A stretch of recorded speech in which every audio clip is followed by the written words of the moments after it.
Xiisad colaadeed ayaa waxay ka taagan tahay deegaano ka tirsan gobolka Galgaduud xilli hooyo 70 jir ahna qabiil loogu dilay deegaano ka tirsan gobolka Galgaduud. Faahfaahinta iyo wararkii ugu dambeeyay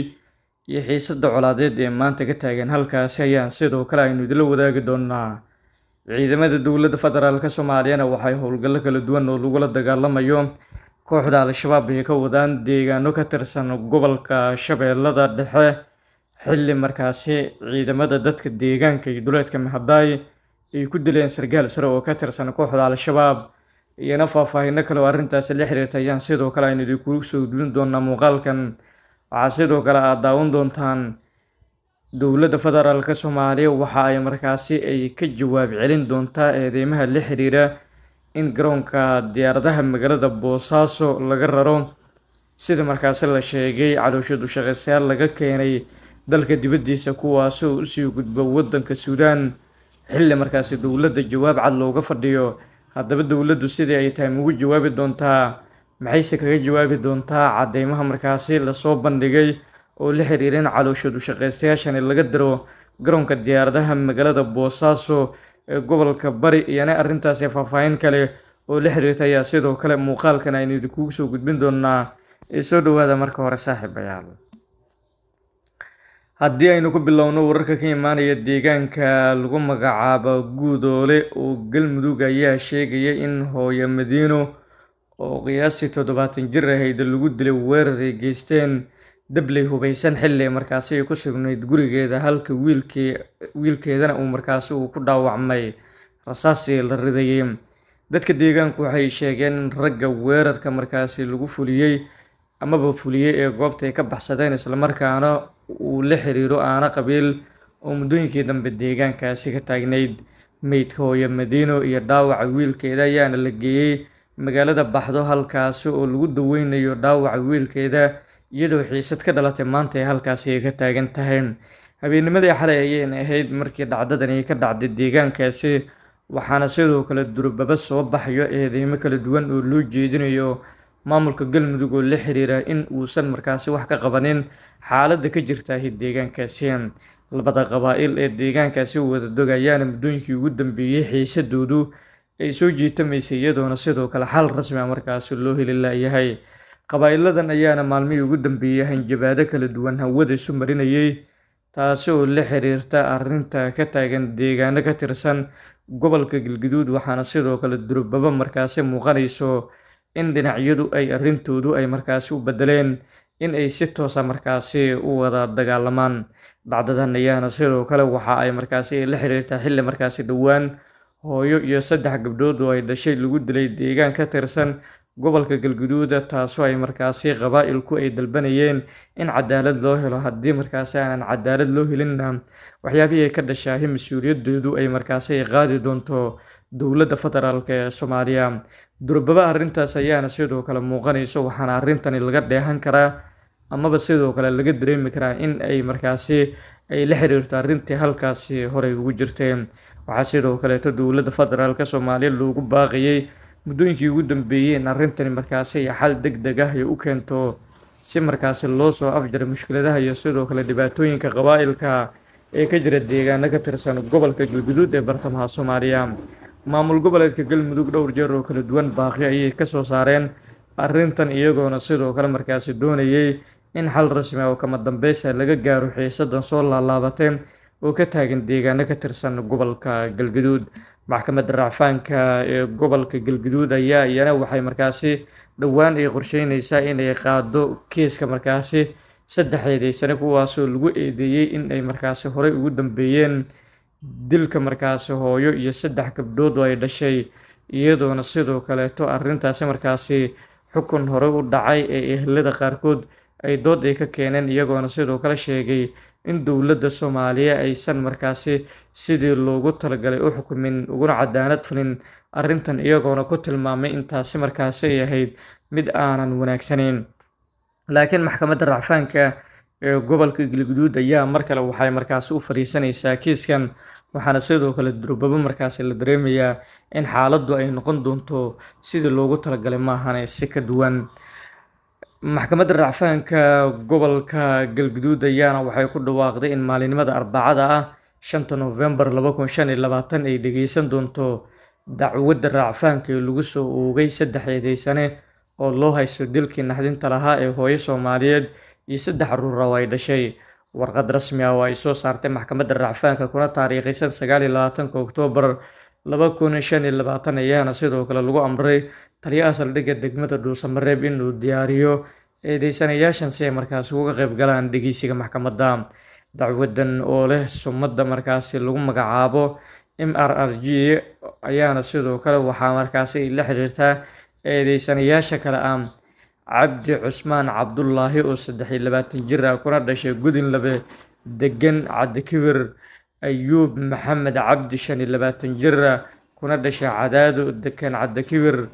Gallad Axmed Xuseen 23 jir ah kuna dhashay Cadaado degan Cabdikibir. Raggan ayaana sidoo kale waxaa lagu eedeeyay inay ka dambeeyeen dil qorsheysan oo argagax lahaa oo ka dhacay deegaanka Cabdikibir dhowr bilood ka hor, halkaasoo lagu dilay hooyo Soomaaliyeed iyo 3 carruur ah oo ay dhashay. Falkan ayaana sidoo kale waxa uu gilgilay guud ahaanba bulshada Soomaaliyeed, isla markaana si weyn loogu cambaareeyay baraha bulshada iyo sidoo kale warbaahinta. Maxkamadda Gobolka Galgaduud ayaana horey xukun ugu riday eedeysanayaasha, hase yeeshee qareennada ayaana racfaan ka qaatay go'aankaasi, taasoo keentay in kiiska markaasi dib loogu celiyo maxkamadda racfaanka ee gobolka Galgaduud si loo dhageysto mar kale.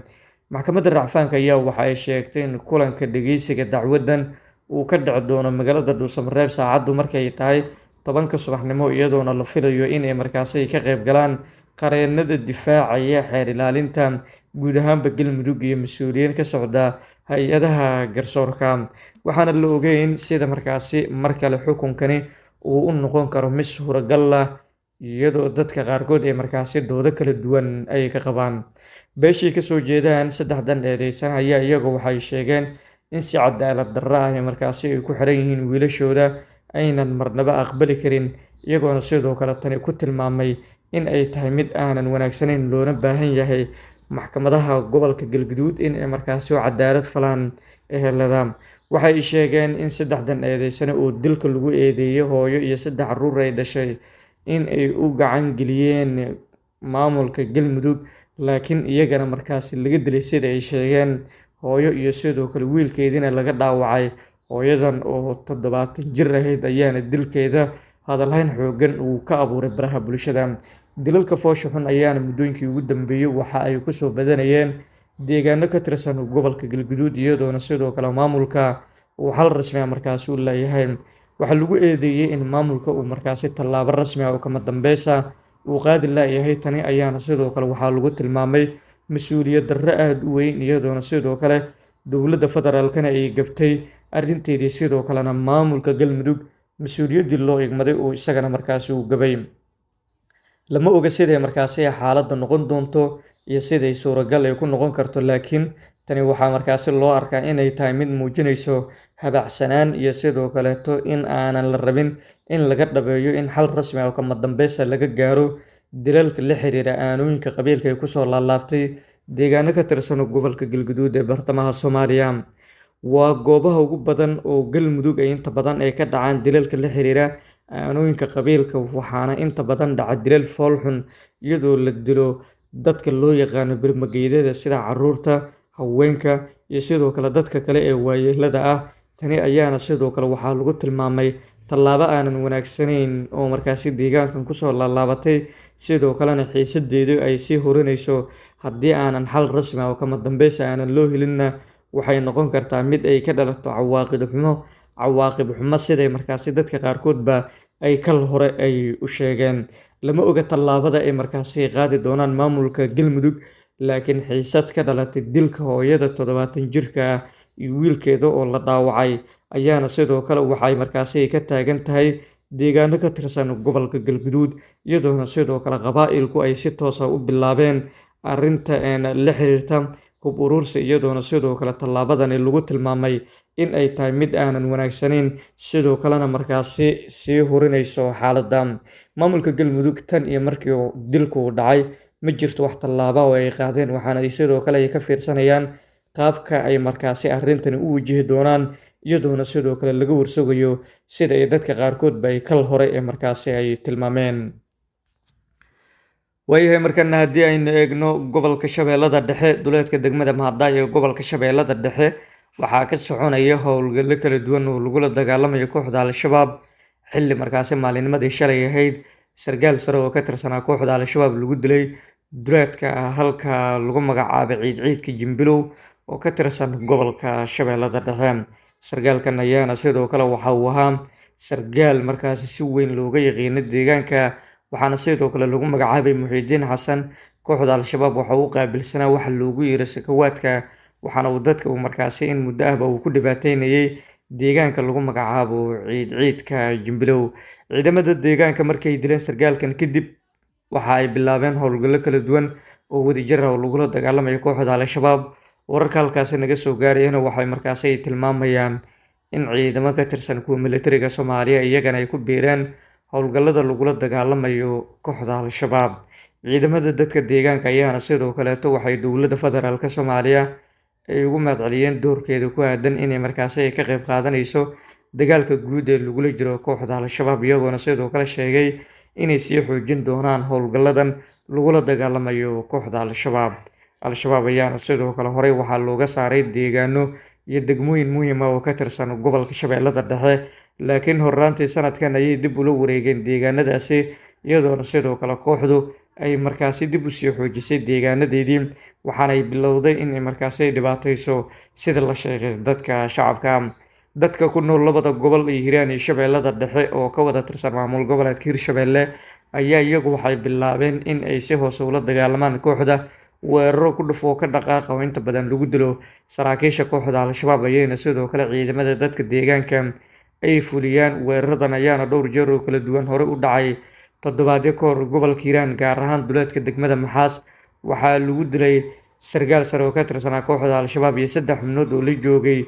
iyadoona sidoo kale laga soo furtay qoryo ay wateen ee loo yaqaano nooca AK-47 iyo saanad kale oo ciidan, iyadoona sidoo kale kooxda markaasi laga dilay xubno badan halka kuwo kalena laga dhaawacay sida markaasi dadka deegaankuba ay kal hore ay sheegeen. Haatan waxaa muuqanayso in dadka ku nool gobolka Shabeellada Dhexe iyagana ay markaasi bilaabeen doorkoodii firfircoonaa ee ku aadanaa in dilalka la xiriira aanooyinka qabiilka lagu dilo xubnahan ka tirsan kooxda Al-Shabaab. Durbaba waxaa markaasi laga dareemayaa in ay bilowdeen howlgalladan guud ee lagula dagaalamayo kooxdu, waxaana sidoo kale halkii weerar toos ah loo qaadi lahaa loo bedelay weerarkan ku dhufo ka dhaqaaqda oo ay ciidamada deegaanka ay soo kordheen muddooyinkii ugu dambeeyay, taasoo ah mid markaasi lagula dagaalamayo kooxda Al-Shabaab. Waxaa lagu bogaadiyay doorkooda firfircoon, iyadoona sidoo kale lagu tilmaamay in ay guulo waaweyn ay gaareen. Sidoo kale waxaa loogu hambaliyeeyay howlgalkan ay markaasi ku qaarijinayaan inta badan saraakiisha iyo sidoo kale dagaalyahanada ka tirsan kooxda Al-Shabaab.